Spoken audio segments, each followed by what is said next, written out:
एक बार जोरदार नारा लगाएंगे, जय जय जय जय जय भीम। अरे जय जय जय जय जय भीम। अरे जय जय जय जय जय भीम। मंच पर आसीन हम सबके नेता, आम आदमी पार्टी के राष्ट्रीय अध्यक्ष, दिल्ली के पूर्व मुख्यमंत्री आदरणीय अरविंद केजरीवाल जी, सभी हमारे पार्टी के सम्मानित साथियों और दोस्तों, माताओं, बहनों, बुजुर्गों, मीडिया के मित्रों, किस तरह से भारतीय जनता पार्टी और देश के गृह मंत्री बाबा साहब डॉक्टर भीमराव अंबेडकर का अपमान कर रहे हैं, बाबा साहब के संविधान को तार तार कर रहे हैं, उसकी धज्जियां उड़ा रहे हैं, ये किसी से छिपा नहीं है। और इनके मन की ये घृणा कोई एक नहीं है, याद रखिएगा। 11 दिसंबर 1949 को बाबा साहब के द्वारा लिखे गए संविधान के खिलाफ आरएसएस, जिसकी कोख से पार्टी का जन्म हुआ है, उस आरएसएस ने इसी रामलीला के मैदान में विरोध प्रदर्शन किया था, बाबा साहब के खिलाफ विरोध प्रदर्शन किया था, संविधान के खिलाफ। बाबा साहब के पुतले जलाए थे पूरे देश में।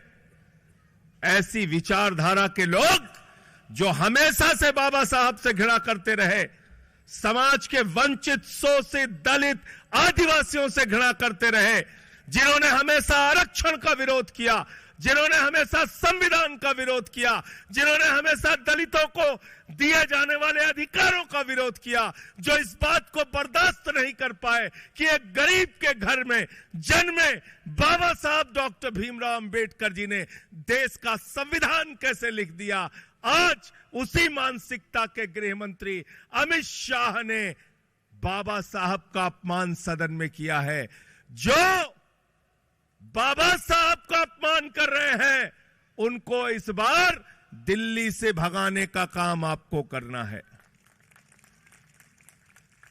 करोगे नहीं करोगे सब लोग? इस अपमान का बदला लेना है।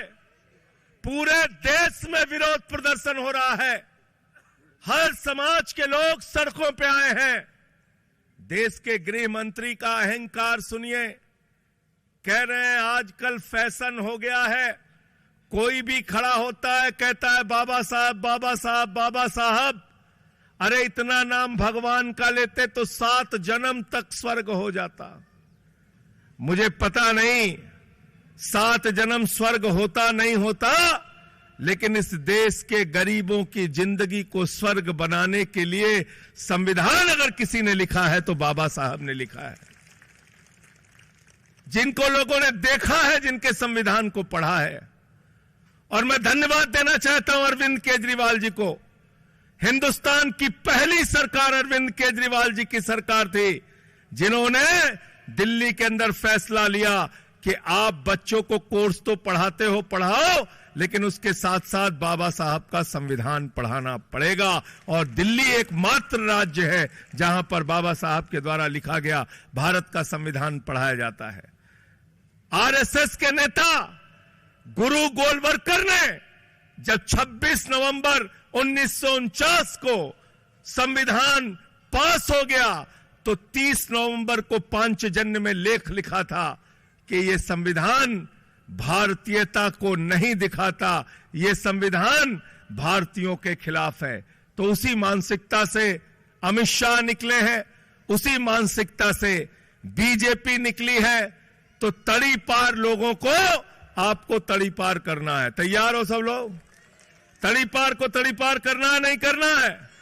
बहुत बहुत धन्यवाद।